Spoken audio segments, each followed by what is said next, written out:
I'm Kristen Spindler, Director of IncubatorCTX at Concordia University, Texas. I'd like to welcome you today to our LinkedIn 201 virtual webinar with Elizabeth Quintanilla and Matt Scherer. We're grateful to partner with Elizabeth and Matt to bring you this LinkedIn series. Elizabeth is a marketing expert and a mentor to IncubatorCTX, and Matt's a communication professional with over 40 years experiences, and he bridges the gap from traditional media to newer forms of storytelling. The format for today is going to be about 45 minutes while Elizabeth and Matt walk us through their presentation. And after that, we'll have about 15 to 20 minutes for questions and answers. So if you're new to Zoom, you've got a chat button on the bottom of your screen. So please type your question in there. Ben Balin, Hannah Watson, who are recent grads from Concordia, just graduated this past Saturday, and I are going to be monitoring the chat. So yes, if you have questions, please type them in there, and we'll be looking for those for after the talk. So with that, let's give a warm virtual welcome to Matt and Elizabeth, and take it away. Good morning, everybody. I love being a mentor, and I highly recommend coming to visit the space once Concordia opens again. And it's a great place to co-work in Northwest Texas. And I've known Matt for approximately 10 years, and we've kept in touch. And Matt, tell us about the book you just finished writing when you do your introduction. So thanks for that, Liz Q. I just finished the 3rd edition of LinkedIn for Military, and this book is different than it talks about the storytelling aspect that everybody needs to tell their story to others. If you're a college professor, you're a college student, or if you're military, they're understanding the 5 W's of your story are kind of a key part of the whole LinkedIn process. And the one thing we both agree on is that we definitely recommend developing relationships that matter. So whatever you're doing on LinkedIn, just keep that in mind. Don't you agree? I agree. I get a lot of requests from people I don't know. And I get a lot of people from certain parts of the world to think because they're attractive that I want to connect with them, and it's just like, well, what's the purpose? And I'm really excited about what we're going to talk about here is like, how do you define the purpose for connecting? How do you, you know, really make meaningful contacts? And honestly, through a lot of hard work and effort, I've got a lot of meaningful contacts throughout the world that I have never ever met, but are really good friends. And that's an art form that a lot of people don't understand, and it's one that takes a little work and nurturing. So I'm looking forward to talking about that today. One of the things that we recognize that with digital advancements, it's really changed how business is promoting in the marketing. And since as a marketing expert, we talk about the 4 Ps, product, placement, promotion, but really what it still comes down to online or offline relationships matter. Developing your referral engine. The best way of having lead generations is having other people be your ambassador. Don't you? What do you think, Matt? When we looked at this slide yesterday, the thing that really resonated with me is relationships matter. You want people to know of your capabilities, and you just don't come out of a, you know, like an introduction and a connection with, hey, let me sell you something. I remember a couple of years ago, there was a friend, a son of a friend, and I got a, you know, referral to connect with him. Sure, I'll be happy to do that. Next thing I knew, I get a 5-page, you know, document from him about PEO services, and I'm not even one of his customers. And he goes, hey, Matt, you know, I'm now that we're connected, I'd like to know a little more about you. Would you be glad to talk to me? No, I'm not interested in more insurance. I already have a car insurance policy. I know too many realtors. Yeah. This is not the place you can sell me your current listing on LinkedIn. No, thank you. No, thank you. But I'm happy to meet you, and I'm happy to introduce you to other people, and I'm happy to help build your network where we all volunteer together and we're all connected to each other. It goes back to the relationship and trust issue, right? Liz, I mean, you got to have a relationship. You got to have a relationship I'm going to have trust in doing business with you. Exactly. Honestly. It comes down to, you have to know me, you have to like me, and you've got to trust that I know what I'm doing. Those are real key elements, and yet a lot of people suddenly want to sell you right out the get-go. And as we'll see here, we got a couple of elements to think about when we do that. Yes. This is your slide. This is my slide, and I you know, how often do you get? I've gotten a lot of requests, and I would love a show of hands if we could do a show of hands. The number of times you got COVID-19 messages on LinkedIn.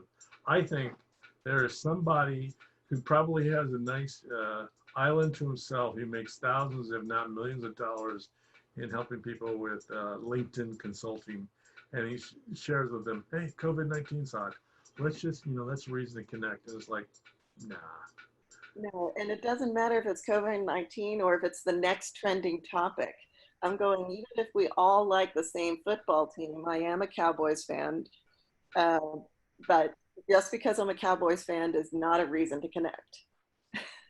Yes, I know. And so, again, if I had $20 every time that I saw the COVID-19 message, not only in email, but in LinkedIn, you and I could go see the Cowboys and have seats next to Jerry Jones. Exactly. Yep. Yeah. So I think all things begin with authentic, purposeful networking. When you look at this slide, okay, it's not authentic, purposeful networking. Just like I'm thinking about a prospective futures, I thought it might behoove us to be connecting professionally. So do me a solid and please accept this Valentine of the professional world. No, okay, no, I'm not going to do that. Also, I have some questions for you.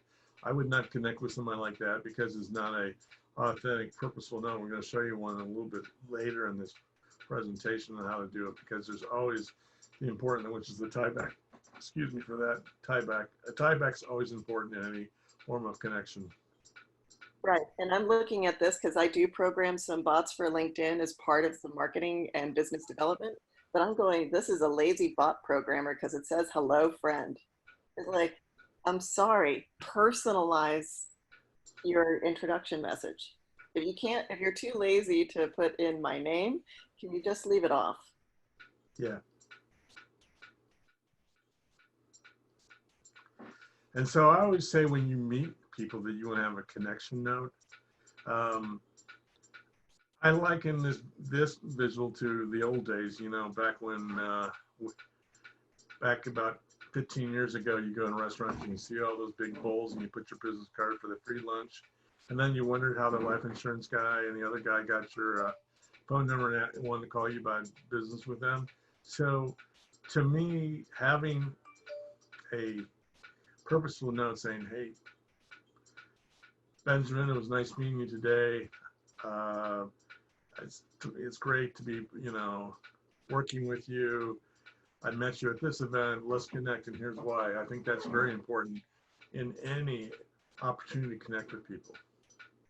And what I wanted to say is this is a good technique for when we get to go back and network in person, but when you get the business card, before you drop it into the bowl, write a little note on the back of the card about the conversation so you can include that in your connection notes.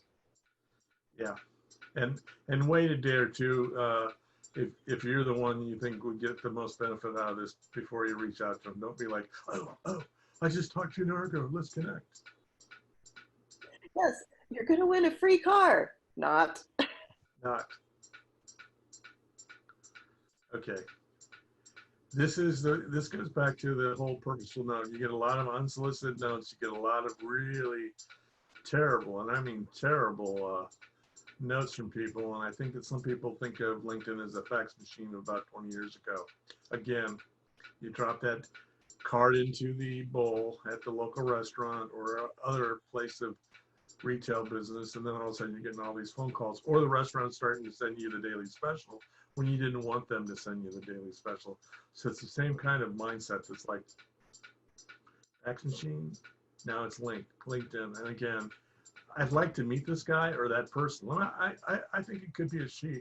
She's sitting somewhere in, you know, in a beautiful island, surrounded, you know, by lovely mountains. The weather's nice. She's, you know, and she's thinking of great ideas. Well, let's teach people how to use LinkedIn like a fax machine. It's like, please, let's find something else to do with that, shall we?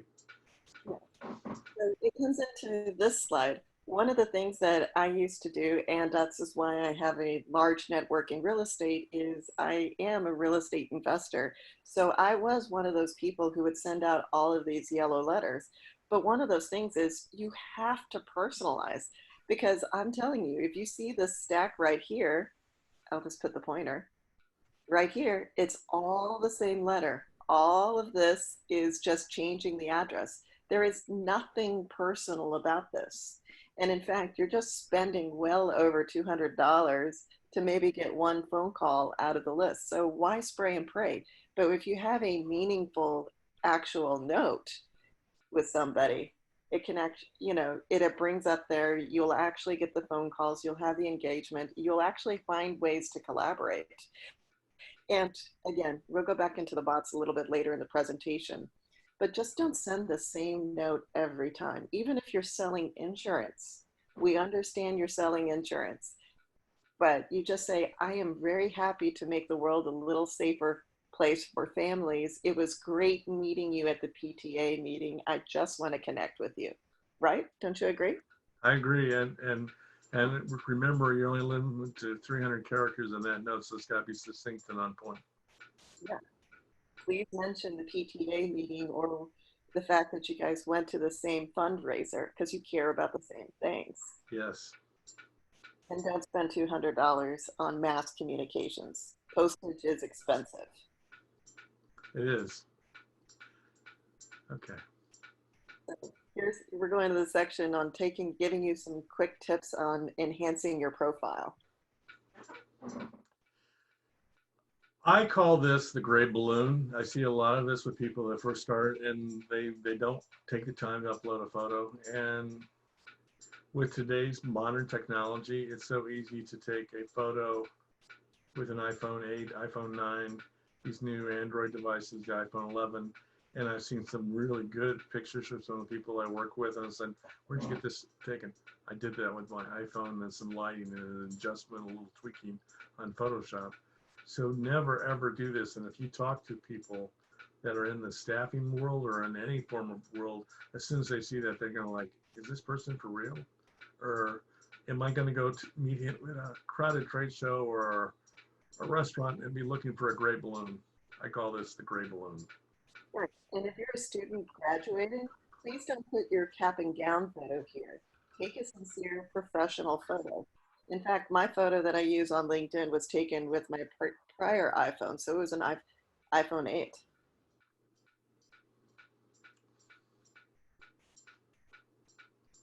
Yeah. I see a lot of people that like to have more than one person in the picture. And again, only one, because I would guess if I'm looking at this as the taller guy is the person in the profile, but it's like, who am I talking to? Who am I looking for? And if that was really a significant photo, there's another place to put that. So always limit yourself to just one person in the profile shot, please. I have a funny story to share about this because for a joke on April Fools, they call it celebrity branding. So one day I've just pretended to change it up with me next to Arnold Schwarzenegger. And the amount of feedback I got back on that, oh my gosh, it was the governor and all the bad jokes that I received. But the problem is also, you never really get it off the web once you put it out there. That's so true. Yeah, don't do it. I've seen, I remember one guy that wanted to connect with me. He had dirty dishes as his profile photo. It's like, what? Dirty dishes? Was it selling dishwashers? I don't know what he was selling. He was just trying to be clever. This is not a place to be clever. It's a place to tell people who you are so that you meet them for the first time. They know what you look like, and you want to make a professional impression on people. And just remember, your profile photos will come to haunt you later. So please upload quality, good photos. Of course. Okay, now, if you're setting up a LinkedIn profile for the first time, the best friend that you can have is the skip. And here's why. So we use this slide to teach people how to open up an account. And I always see the big blue, and then people go big blue. And then all of a sudden, LinkedIn is sending an email to everybody in your email group saying, Matt has joined LinkedIn and he would like to connect with you. Number one, it irritates the heck out of people. Number two, the connection rate is about 5%. So whenever you see the skip option and anything on LinkedIn, when you set it up, say thanks, but no thanks. Also, your email database is valuable. So you just uploaded your entire email database to LinkedIn to continuing marketing. There's other ways they can do that, and we'll talk about that in the next seminar. But yeah, you know, the skip button is vastly underused when you're doing a LinkedIn profile. And if at LinkedIn, if you're a college student and they say, hey, don't you want to use this headline? Again, skip. Thank you very much. We really don't need you to over help us. All right, we have different opinions on connection requests, but we both agree the same thing on the key points. Definitely personalize your invitations to connect, and there are ways of doing this also on mobile. It takes an extra 4 steps. I think the biggest thing with this, and this is why I probably get a lot of connection requests from people, is that they don't know the extra step, which is to look for the 3 ellipsis dots to go send a note. Now, it's real obvious on the desktop version of LinkedIn to do that, because it'll say, hey, you want to send a note to Ben? Yeah. Did you forget the note? Oh, yeah, of course.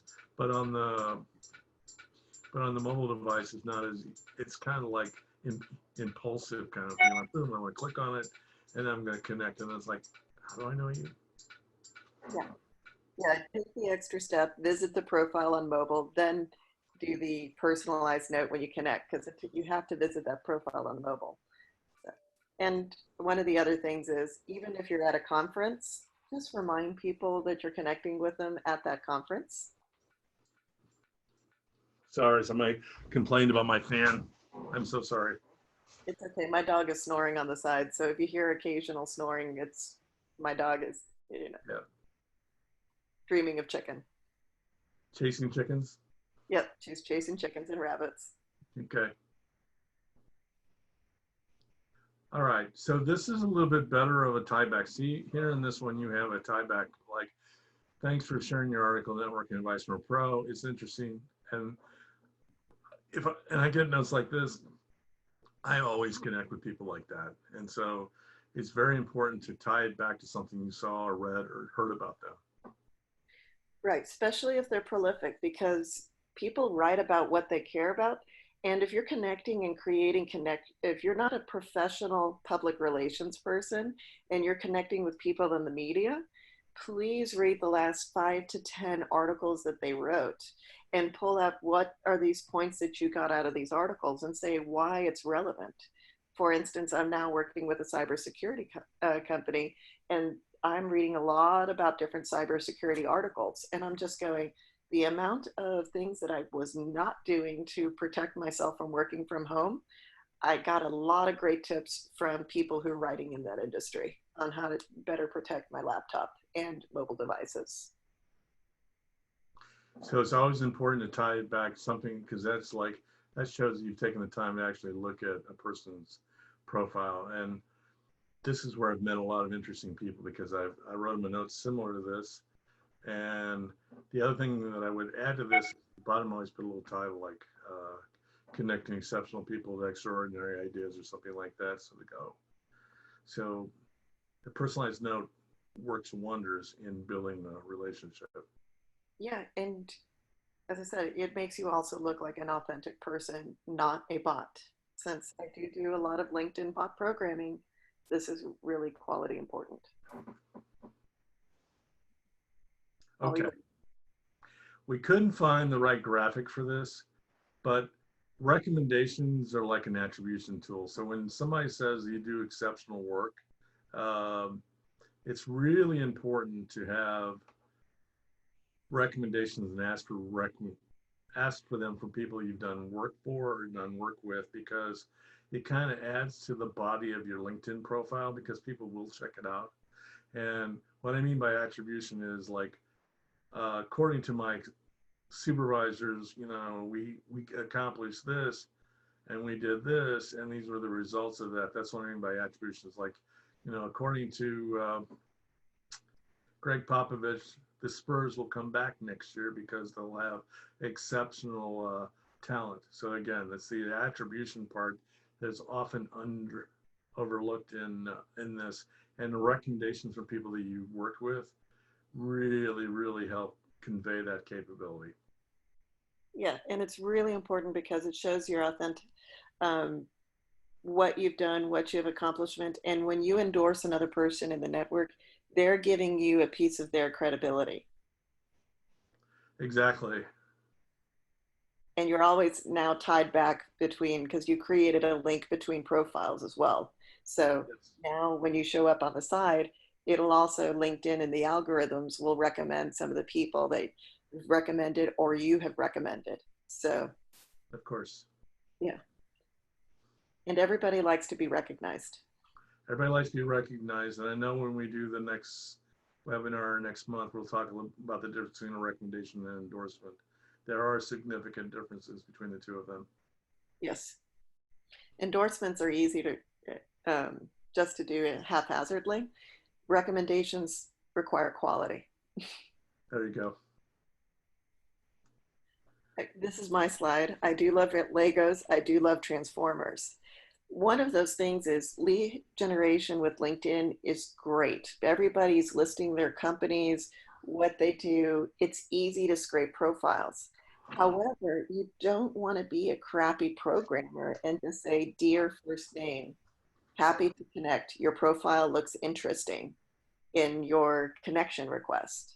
And just because you're in the same group, a lot of people read Harvard Business Review. It's an important standard magazine in business. Just because I read Harvard Business Review does not mean that I want to connect with you. So when you are scraping profiles, make sure that it makes sense. So for instance, I'm helping promote an MCE class for realtors so they can get continuing education credits.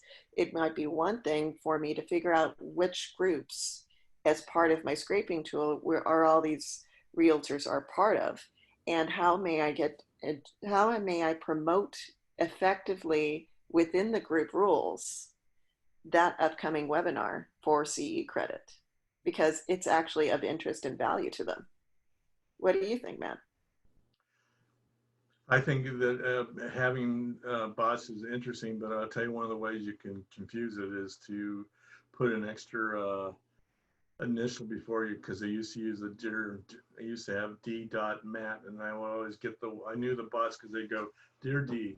It's like, yeah, I don't know you. It's like automatically into the trash bin. So it takes a little effort to kind of write, get past that and write a compelling note. Right. As I said, write the compelling note for the people you want to connect. It's okay to use bots to scrape and do research. Of course. Research is the key to any good message. Yes. And figuring out which groups not to waste time or become more active in. It's all about that marketing data and all about the research, and the research is in LinkedIn can be a wonderful tool for that. Yes.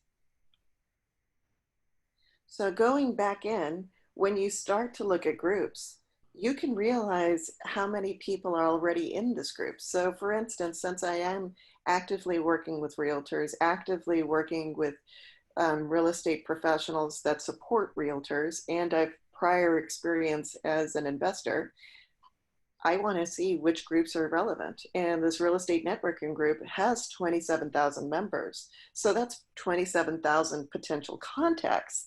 So my bot can scrape every single profile in this group.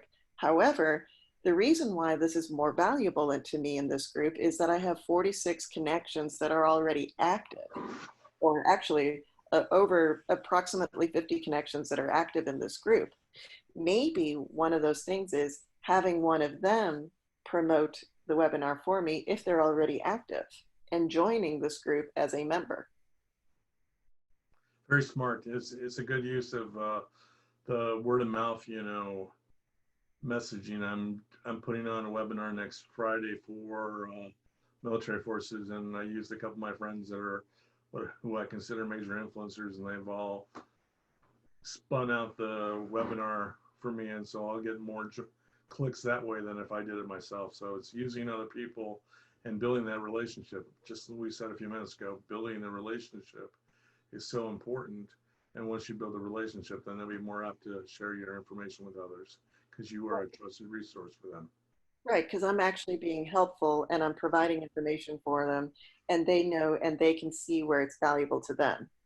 And I'm not being pushy, just chatting my own horn. Yay, I'm a marketer. Yay, I'm a marketer. No, I am helping run and moderate this upcoming webinar for you to have continuing education credit so you can maintain your license during this time of stay at home.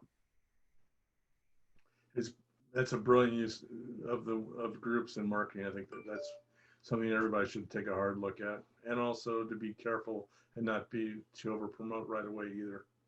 Mm-hmm. Educate, not promote.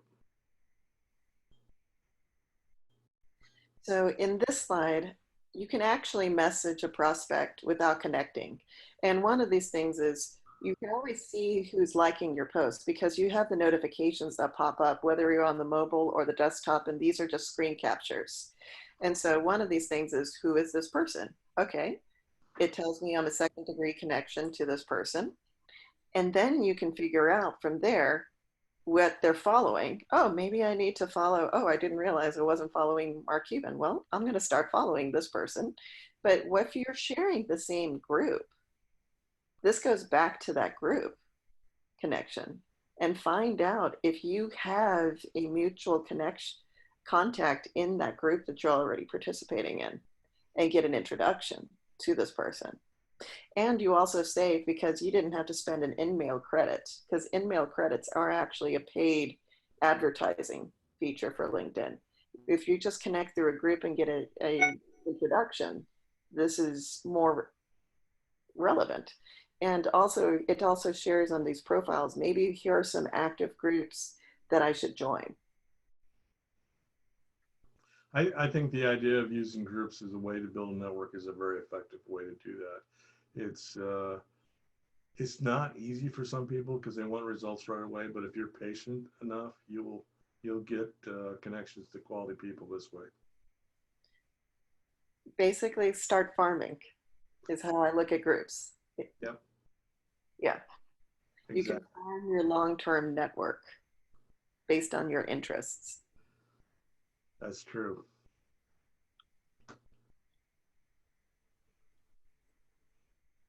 I had to share this slide.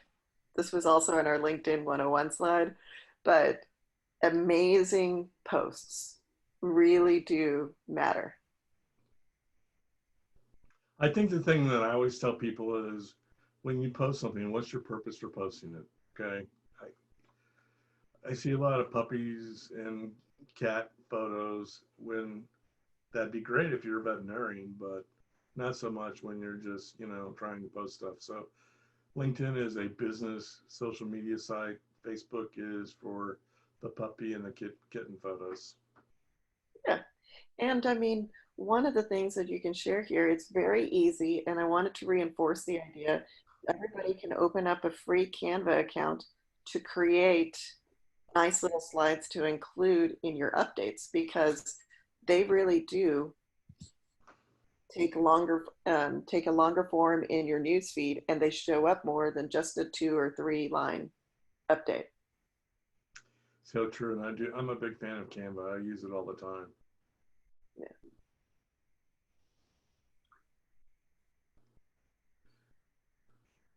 You don't always have to share a Canva, but if you did something amazing, and for instance, my friend Alper, he's doing absolutely amazing work in open source and in the smart building space, smart city space.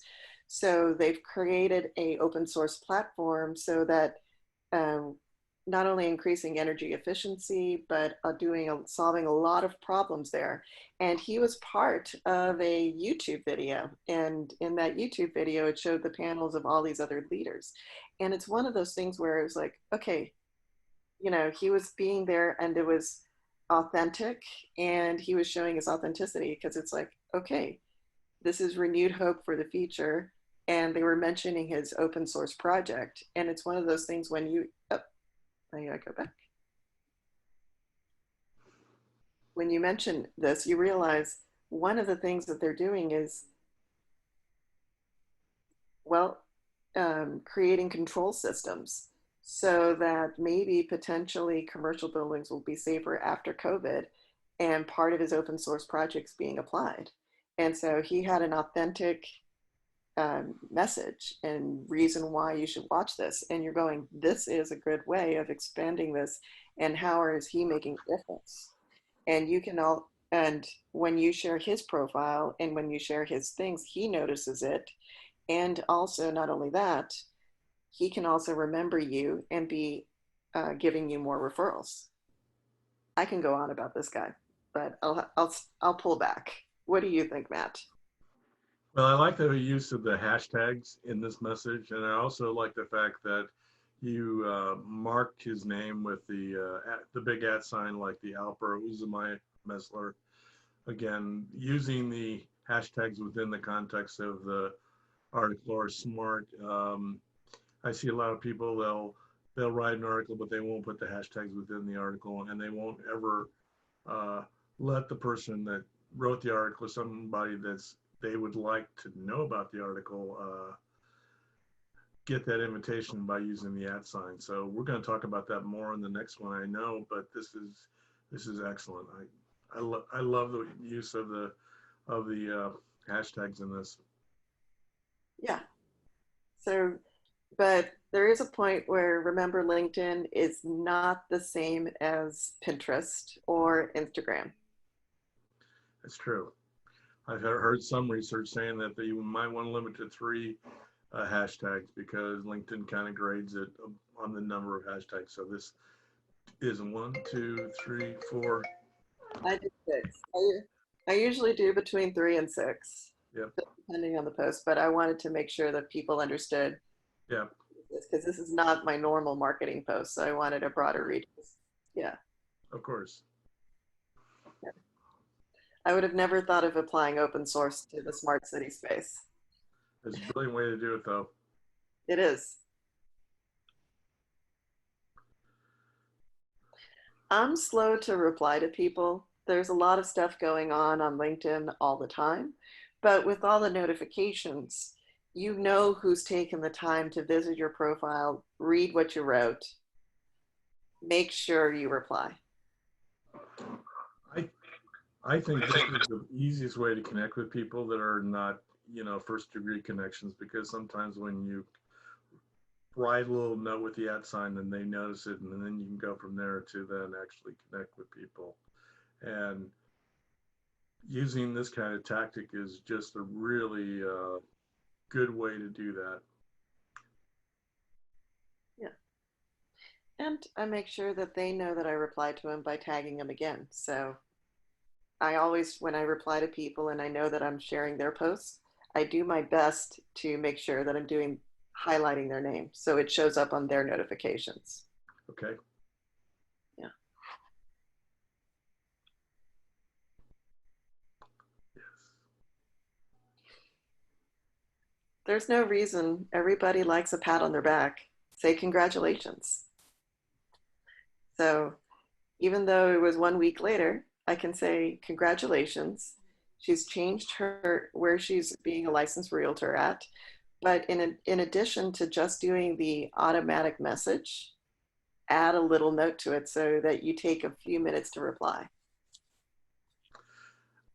This is one of the things that I never do. I would never use an autobot on this because it's like, okay, my birthday be coming up in about 4 months, and it'll be like, I'll get all these notifications like, congrats, happy birthday, happy birthday. But the 5 or 6 people that really write original notes, or even better, send a graphic like a birthday cake picture, that will really stand out with me. Then the usual Autobot notifications. Yeah. And this is not even programming an Autobot. This is just the LinkedIn standard. Yes. Yeah.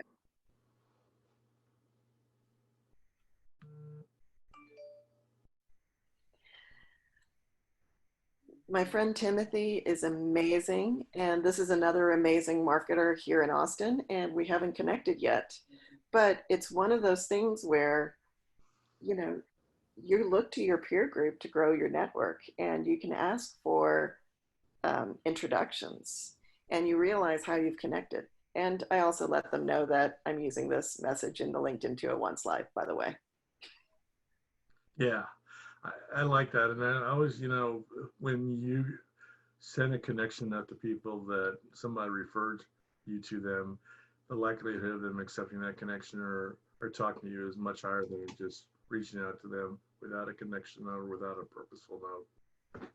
Right. And even in the marketing space, like I would love to have every marketing project that comes in the door. It's not the right fit. So having a broader network, just like not all realtors are the same. There are commercial realtors, there are residential realtors, and even within that space, there's many divisions. You need a broader reach for people who specialize. And my ability in graphic design is limited to stick figures outside of Canva. Yes. I'm our graphics guys, that's for sure. Yes.